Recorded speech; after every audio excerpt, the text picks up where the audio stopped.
Are you sick of seeing AI images? And while they've invaded every single platform, what do you do when it's affecting you more than normal? And that's why as you watch me draw this today, I'm gonna give you practical tips, knowledge, and wisdom to help you get into better mental health like you deserve. And by the end of this, you're gonna feel much better. So let's go back about a year and a half, artist. And what were you doing at that point? You were going ahead and you were making your graphic novel and you were designing characters and you were just skill building. You were watching all these people and you're like, man, I'm gonna get there. And then boom, this big atom bomb called AI image generation just came and nuked everything that you really loved.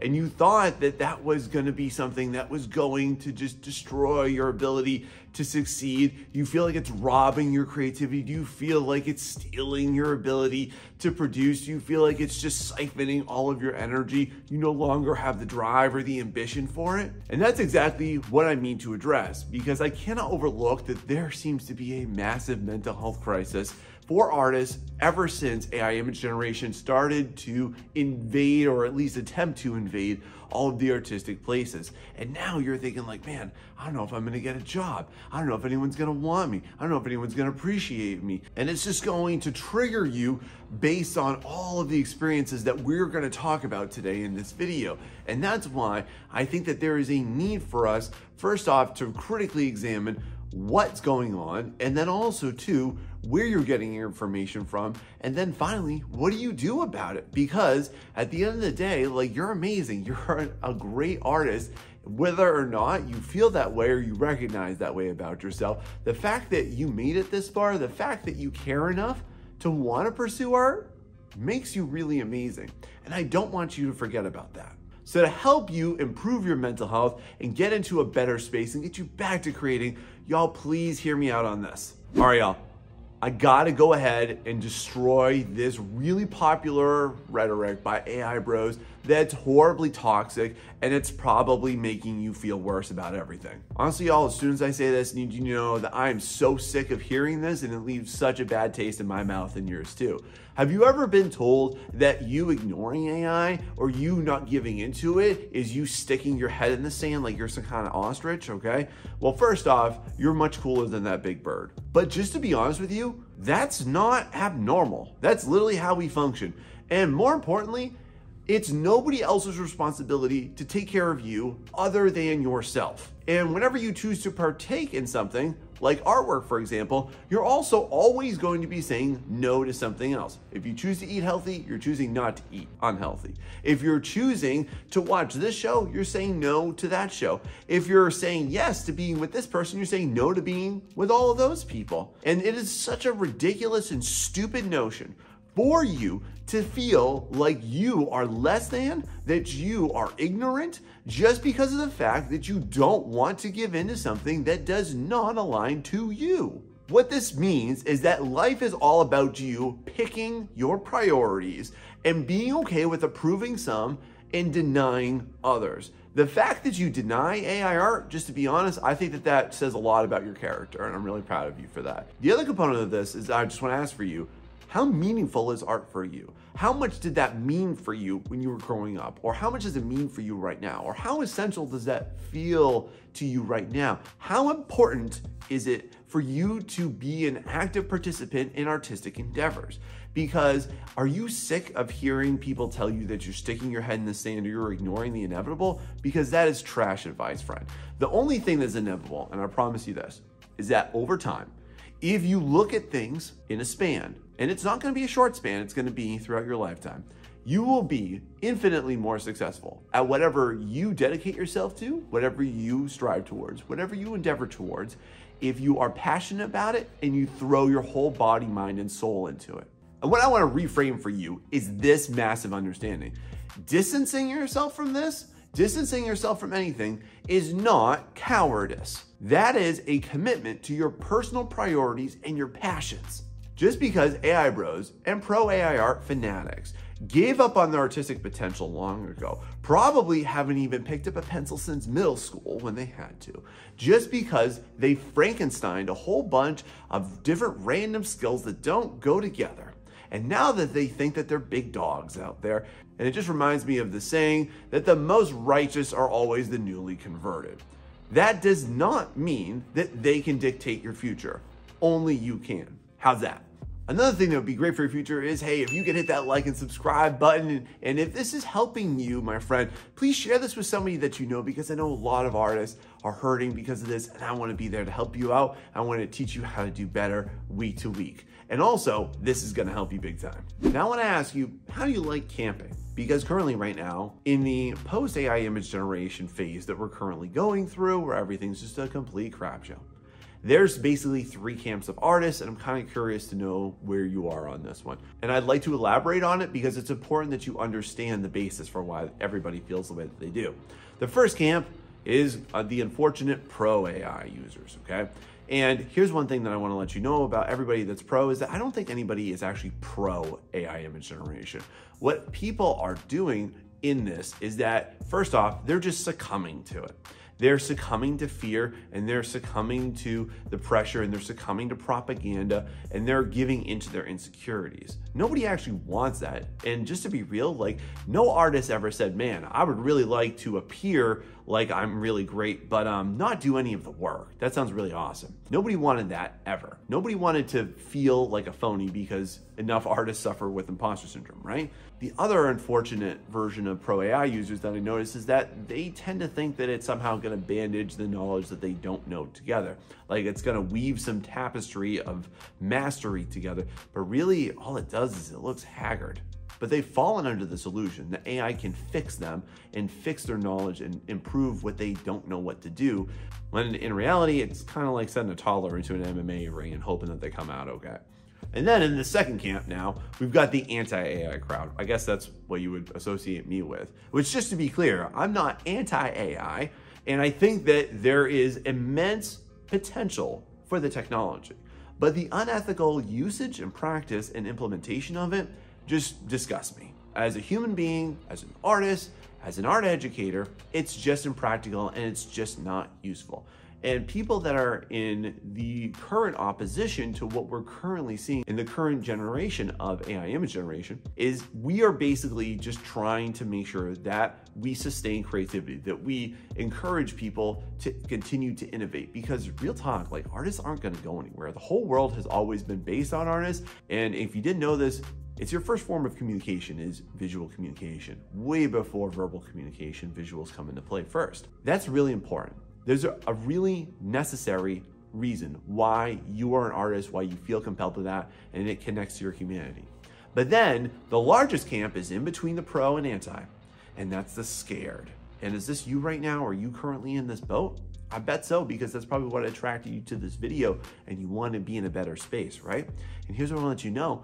I don't blame you for feeling that way. I'm not going to sit here and berate you or yell at you for it. I'm not going to make you feel bad about it, but I want to illuminate you as to why you feel fear.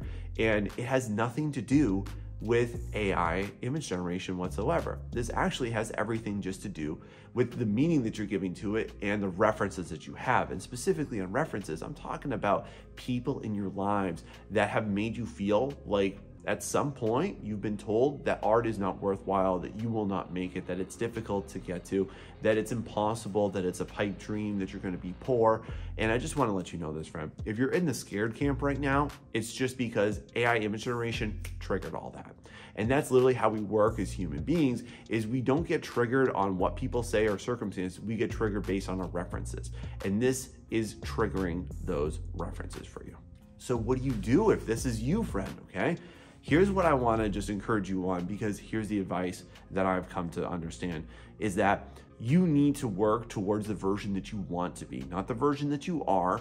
Not saying that you're not good enough, but maybe where you're at isn't the best you right now. Maybe you're not at your peak right now. Maybe you're not where you want to be artistically in that field or at that place or with that product that you want to make right now. But there's the thing, we're going to keep that door open, because it's just right now. Right now does not enslave you to the current time frame. It gives you the ability to imagine the potential and possibilities of where you will go, and more importantly, it allows you to ask the right questions for you to get there. How's that sound? Now, can we be really honest? I hope so, because you've made it this far in this video, and I need to drop this knowledge bomb on you. Did you know that you're lying to yourself? You've spun this together, and you are amongst a large majority of artists who feel the exact same way you do. But it's time for us to unravel this, my friend. So what am I getting at here? I need to let you know this really grounded reality. AI is not the problem. Stop blaming AI art. Do you want to know what the real problem is? It's your own insecurities. That's right. This isn't actually a triggering event for you. It's just you triggering it. What I mean by that is that you've subscribed a certain degree of meaning, and honestly, a probably volatile, toxic, and copious amount of meaning towards AI and AI image generation. And then therefore, it seems like it's a really big deal to you. It seems like it is something that is an impediment to you. But here's what I want to offer you instead as a counterpoint to that. AI image generation will only have power over you to the degree to which you allow it to. And here's how I want to prove this point to you. Let's go back before AI. What would you have said then? Oh, well, nobody likes my art and I feel demotivated because the social media algorithm isn't showing my stuff. And before that, you would complain about how you didn't have access to the right school. And before that, you would say that you don't have access to the right people. And then before that, you would say that you didn't live in the right place. Do y'all see where I'm going with this one? There's always been some type of perceived impediment to it. But here's what I want to offer you, friend, instead. The impediment is you. You are the thing that you have to push through. You can't blame any machine. You can't blame any technology. You can't blame any socioeconomic status or lack thereof. You can't blame any education level. You can't blame an algorithm as to why you're not doing what you can in art. One thing I've come to realize throughout my life that I really want to share with you through both experiencing this and being an artist and being an educator of artists is that oftentimes life challenges you to see how much you really want something. And right now, it's challenging you. And you have only two options. You can bend or you can battle. What do you want to do? All right, y'all, let's have some fun here. Let's be time travelers. Let's jump into the time machine and let's go back to 2022. What were you doing then? What projects were you working on? What were your interests? What skills were you developing? What were your passions back then? And then, most importantly, why did you poison your potential a year ago? What am I getting at? Let me kind of land this plane. Are you currently in the boat of right now you're saying something to the effect of like, well, AI is stealing my creativity and it's robbing me of my potential and it's taking away my future? Well, my friend, I want to impart this wisdom to you. And I'm going to explain throughout this video different ways that you can think about this to have a healthier mindset on this and a better perspective. But you need to stop blaming AI for your lack of creativity. You need to stop blaming AI for why you don't feel that drive. And that's really important if you really want to persist in this, because I believe that you will. But let's talk about that thought process and why is that so important to you? I just want to give you this advice here. If anything in life, AI art or anything else, is not making you healthier or wealthier, then it is a complete waste of your mental resources. So what should you do? What am I suggesting for you? Y'all just go back to working on what you are working on. Because right now, you're redirecting all of that enthusiasm, all of that passion, all of those interests, and you're funneling that down into just focusing on what you actually don't want to have happen. And here's the reality of life, friend. Whatever you focus on becomes your reality. Whatever you focus on becomes your perspective. And going back to it, what were you working on a couple years ago? Pick that back up. What were your ambitions back then? Work like that's still going to be your case. Because one thing that's inevitable, actually inevitable, is that you're going to be more appreciated in the future and your efforts are going to be more appreciated because there's actual effort there, because there's actually something to appreciate there. And that's what AI bros are never going to have. But you will, my friend, because you're doing amazing things and you have great efforts that mean something to you and other people pick up on that too. And why is that so important? Because right now, you're diverting all your time and attention. And what's that gonna do is you're depriving future audiences of your influence, of your ideas, of knowing that special world that's inside of here that nobody can replicate. And people, I just wanna let you know, they will not appreciate your product in the end, but they will always appreciate your effort. Have you thought about that? All right, y'all, join me for this one. Let's imagine that you were dropped into a snake pit right now. Sound fun, right? And how long do you think you could survive that? And how does that sound to you? Does that feel all nice and warm and comfy, cozy? All those little creepy crawlies slithering all over you, probably biting you ad nauseum because you're pissing them off left and right. Oh wait, that doesn't sound great, but what if you're currently existing inside of a snake pit? What if you're currently spending all of your time around snakes, around insects that are bugging you? And I'm talking specifically about the communities that you're a part of, okay? And it doesn't matter where this is, Facebook, or Reddit, or Tumblr, but you're all a part of a community. It can also be your local community too on that. Have you considered that they're just not aligned to your purpose in this life? What would you do if you planted a seed one day and you just left it alone and you didn't take care of it and then the seed didn't grow? What would you do? Would you yell at the seed? Would you blame it? But you blame the environment for it. And as an artist, you need to really take hold of your environment and you need to cherish that environment. It needs to be a supportive environment. So in the example of growing a seed, you have to water it, you have to nurture it, you have to watch it, you have to check the soil, you have to make sure it's planted at the right time of the year. It's the same way with you as an artist. You are a seed and you are cultivating whether or not you're going to grow into this amazing big tree, this sequoia, or you're going to go ahead and be that weird gnarly little plant with like half of its leaves missing and half of it's like diseased. It's growing in the shadow of another big tree. But which one do you want to be? Because right now, I'm going to advise you on this. I think that you need to also do a culling of the communities that you're a part of too. So kind of take a look at like, okay, what subreddits do you like? What Discord servers are you a part of? So what if you edited those down? And at the same time, then you would just go ahead and focus on the ones that actually empower you, that actually make you feel better, the ones that are actually going to be your cheerleaders. Because whether or not you realize it, that AI influence, it's bit you, and its poison is corrosive to your artistic soul. The only way you can escape it is you gotta get out of it. Because you deserve to, because you as an artist, you're gonna do great things with your life, but you gotta give yourself a chance to, and you need a new environment, my friend. Now you might wanna sit down for this one, friend, because I gotta give you this unfortunate prognosis, which is that I think you have some cancer cells right now, okay? And those are literally decaying your art muscles. So let me ask you right now, are you feeling weak? Are you feeling tired? Are you feeling really demoralized and dejected? Well, my friend, it's time to exercise that tumor. So if you go ahead and you look on your phone right now, you've got several tumors right there. And what am I talking about? Those same things that you're addicted to, those same things that you can't help but check, those same things that are causing you this mental and emotional duress that you're going through right now, those are your apps. If you are somebody that cannot deny what you're currently doing and you are not disciplined enough to just give yourself a break, then force it. Delete some apps right now. You're sick of seeing all this negativity on Twitter? Good. Delete the app. You can't check it anymore. Boom. Done. Now, I'm not saying, just to be clear with you, I'm not saying delete your account. Just delete the app.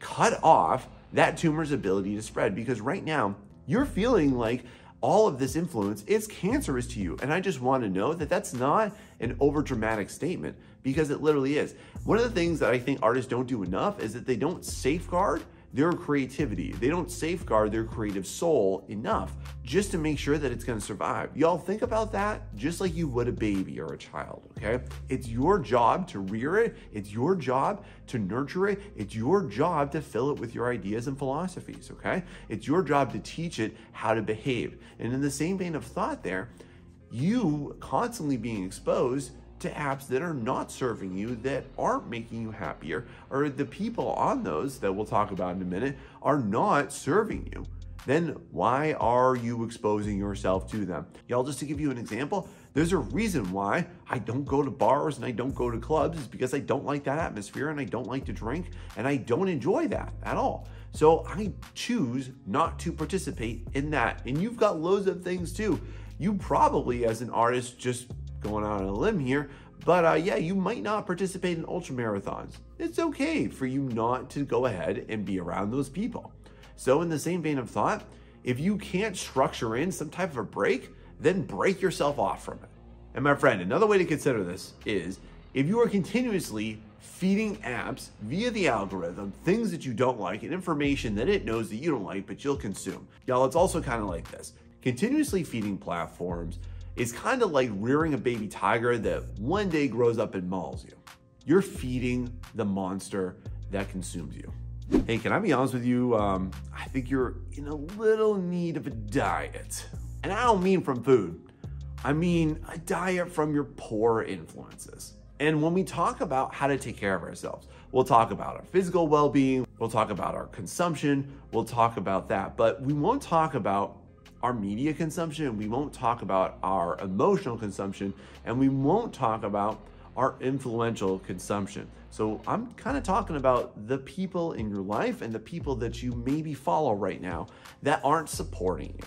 When it comes to social media, here's what I think you should do. I think that you should go ahead and pull up whom you're following and treat your finger here like a knife and start slicing through everybody that's not going to support your philosophy, that's not going to support your endeavors, that's not going to support your mental health. So every single time that you start to see people complain about it, every single time that you see people starting to give in to the pressures of AI, once you see these people who are going to not support your version of creativity, they're not going to support your artistic endeavors, and yes, will not support your social, emotional, mental health, then you don't need them in your life. And this is a practice, by the way, that has sustained my continuous involvement and participation in creative endeavors. And if you want this to be something that's a lifelong passion for you, you have to think about how you're going to prioritize it and safeguard it.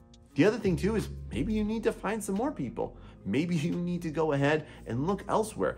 Let's say too that you have a current artist friend group and they're always complaining about it and they're always afraid of it and they're always talking about it in a way that makes you feel bad or makes you feel like you have to conform. Time to get some new friends. Y'all, just because you spent a lot of time with somebody doesn't mean that that bond wasn't real, wasn't impactful, wasn't needed at that time, but it definitely doesn't mean that you need to keep it forever. You don't owe anything to anybody but yourself because you're the one that has to swim in your own head. So yeah, I wanted to share this fun fact with you. I read a recent study that revealed that if you were to stay off social media, the world would keep spinning if you stopped looking on Instagram, you stopped browsing Twitter, and you got off TikTok. And what am I getting at very playfully here? If you're currently sick of seeing all these AI image generated posts and all of this pro AI nonsense and propaganda out there, just real talk here. What are you gaining from those platforms other than just a complete mountain of stress? Because you go on to X, and then what do you see there? You see all these jobs that are supposedly being taken away by AI, and you see all of these posts from artists where they're just nervous and they're worried about it, and then that triggers you to think, oh my God, well, I should be nervous too. But let's just put this in perspective. What's your objective right here? How do you want to feel? You want to feel better. You want to feel empowered. You want to feel creative again, right? But you're acting kind of like somebody who's trying to quit smoking, but you're standing outside of a restaurant in the designated smoking zone around everybody smoking. You got to see it for what it is, friend. You got to just let those people go and you got to let them just be how they are. And you don't need to be a part of that space. You don't need to be a part of that platform. Like, what do you need to do? Maybe you need to take a week off and you just don't go into any of your apps. You don't go into any of your sites, okay? Just focus on you. But another big issue that I need to address right now is why you even have that compulsion. Have you ever really thought about that? But just FYI, the algorithm doesn't just pick up on what you like, it's what you spend time on. And if you spend more time reading posts and reading comments and looking at images that don't serve you, my friend, then you got to recognize it for what it is. It's just a FOMO compulsion, and it's what the platform wants you to do. It's just like as if you were to stab yourself and expect yourself not to bleed by participating in that. Have you ever thought of it like that? However, though, you've been mediated, which means that you've been conditioned to be addicted to media. And what that means for you specifically is that you've been trained to need to feel like you must digest copious amounts of social media entertainment. Are you aware of that? Because if so, then I think that needs to be your first step right now, aside from my channel. Okay, thanks. Now with AI, I do need to validate one major thing, which is that we're currently looking at a new dawn. AI invited a new age in art making, but not the one that it promises, nor the one that it speculates on. What we're seeing right now, post-AI introduction, is the end of dull, boring, proficient technicians of art. Instead, we need to refocus our efforts. Instead, we need to put everything that we're doing into things that machines can't replicate. And you might be feeling right now like, Sean, I don't know what to do, and there's just no way that I can ever beat that thing. Well, you can, my friend, and there's so much that you can do that machines will never be able to understand. And I made an entire video for you right here. Go check out everything that AI will never be able to do. Thanks so much, and if this helped you, share it with somebody that you know. See you next time.